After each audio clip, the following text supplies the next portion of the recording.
Hi, everyone. Welcome to the How We Hustle podcast. I'm Mike. And I'm Tanya. And we invite you to join us in our unfiltered conversation about the real life hustle of being an entrepreneur.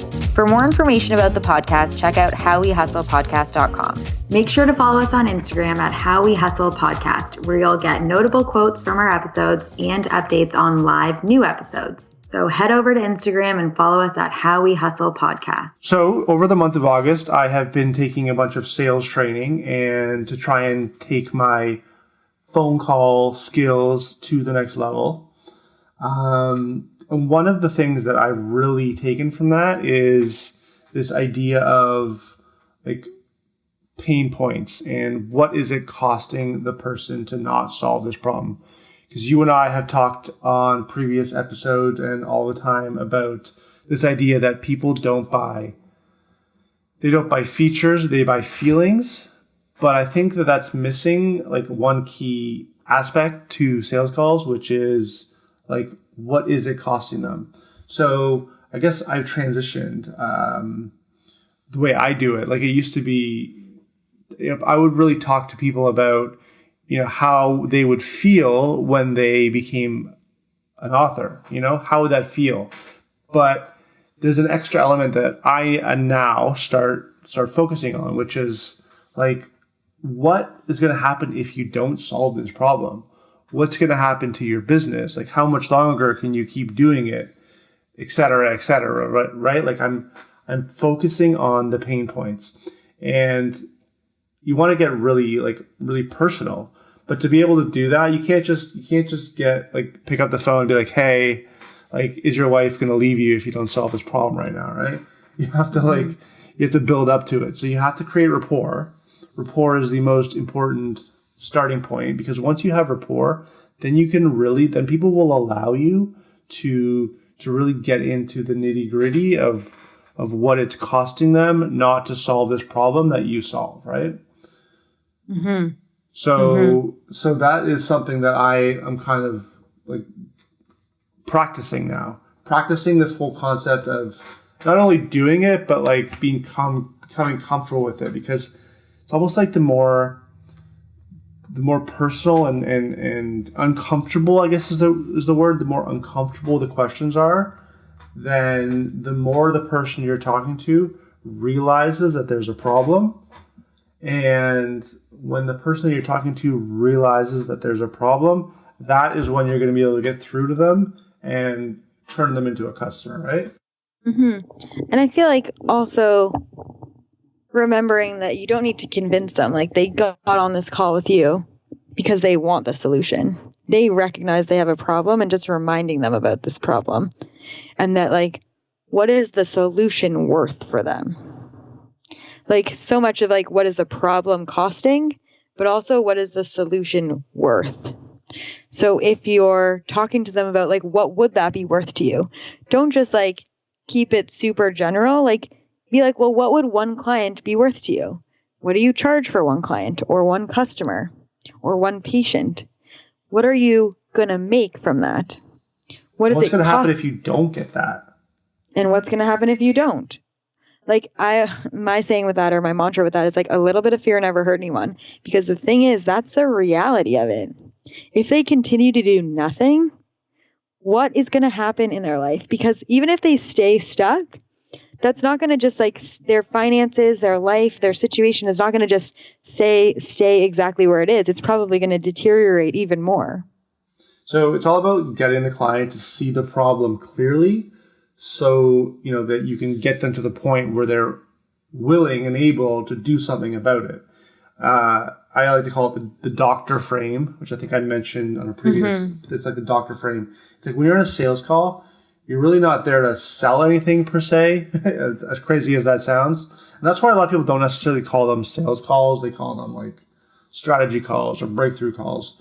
And it is a sales call. I'll be honest, but the best way to like get to that sale is to really just peel back the layers, the excuses, the rationalizations, etc., that people use as defense mechanisms. I'm sure you, Tanya, see these every time you have a sales or a client call or whatever. People just have these. They know deep down that there's a problem, but they have these natural defense mechanisms, these excuses, rationalizations as to why they maybe shouldn't take action right now and fix the problem that they have. So once they see the problem, maybe can you tell some of those, like what are some typical ones that people are dealing with? Just like, what do you mean? What are some? Like what are some like excuses that people have regularly that make them say like, oh, this isn't for me, or that I shouldn't take action, or I shouldn't invest in this, or I shouldn't hire this person, or I shouldn't start this program or course, or I shouldn't do any of those things? I think probably the most one is it's not that bad. Like, my problem is not that bad. And if I don't solve the problem today or I don't take action, it's not a big deal. So I guess the job, your job, my job when we're talking to our clients is to be like, yeah, listen, like, it is a big deal. And this isn't about manipulating people. It's just about opening their eyes to what's like true, right? It's like peeling back the layers of the BS so that the truth comes out. I guess the whole point of the process is to shift their focus away from focusing on the excuses. Because as I said, they did get on the phone, right? Like, people don't get on the phone unless they know that they have a particular problem to address. But I also think that they don't say yes unless they see the value. Like I was using the example with my clients the other day where I was like, people buy things they can't afford every day. People buy a house that they can't pay cash for, and yet it's okay for them to get a mortgage. People go to university or college, they don't have the money for that, and yet it's okay for them to get a loan. People buy a car that they can't afford. People buy things on a credit card that they can't afford. People buy things every day they can't afford. And you know why they do it? They do it because they see the value. They believe that this thing is going to do something to better their life, whether it's a car or a house or a education or a course or a piece of clothing or a pair of shoes. Like, they believe that it's worth it. They believe that the value is worth it. And that's why they purchase even when they don't have the money.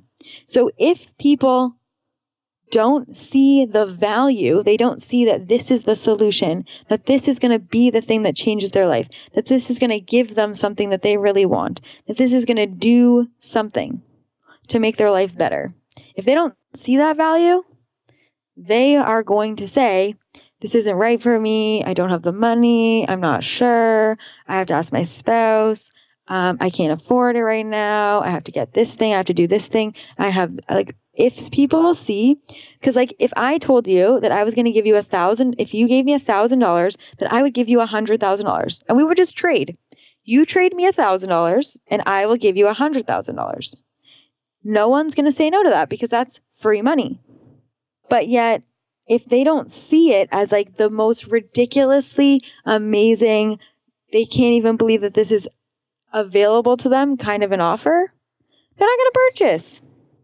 They're not going to purchase from you. They need to know that this is the thing that's going to be the solution that they've looked everywhere for, that they've tried for years for, that they've invested so much money to try and get and nothing has gotten them there. One of my clients right now, she's told me that she's invested $1 million in coaching, $1 million in coaching. Okay.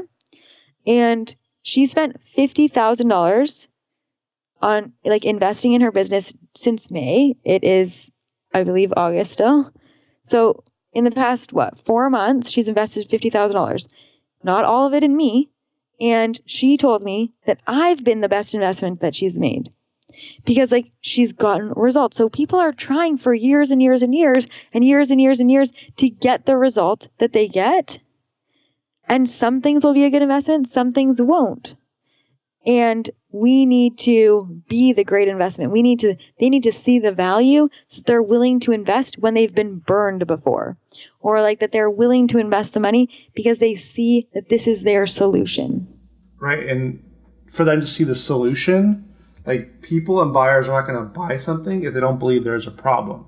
So for you to be able to get to the solution, you have to really make it, open their eyes to the truth that there is a problem. And whether that's like, okay, you've invested $1 million in the last however long you said it was, like that is a problem. Assuming that that person didn't feel like they got the value, right? And it's like, if you should be making like X number of dollars a month, call it $20,000 a month, and you've only been making $2 a month, well, every month that passes by, you're leaving $18,000 on the table. That is a problem. What can't you buy with that $18,000? You can't, you can barely pay your rent. That is a problem. If you don't fix it, you are going to go deeper in debt.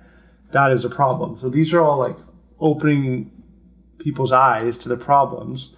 And when they're able to see very clearly that there is a problem, then the solution kind of just sells itself, right?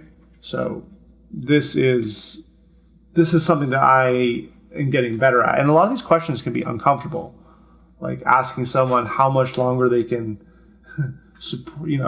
how much longer they can keep it together. Like, is your spouse getting on you yet for not? Like, these are uncomfortable questions. But if you build rapport at the beginning of your call, then these people will open up to you and they'll just tell you straight up. It's amazing. You should always stay in the doctor frame, right? Like when you go to the doctor, if your doctor's not trying to sell you on anything. The doctor's just being like, listen, your kidney is failing. Like, I'm not trying to sugarcoat this for you. It's failing. So if you don't,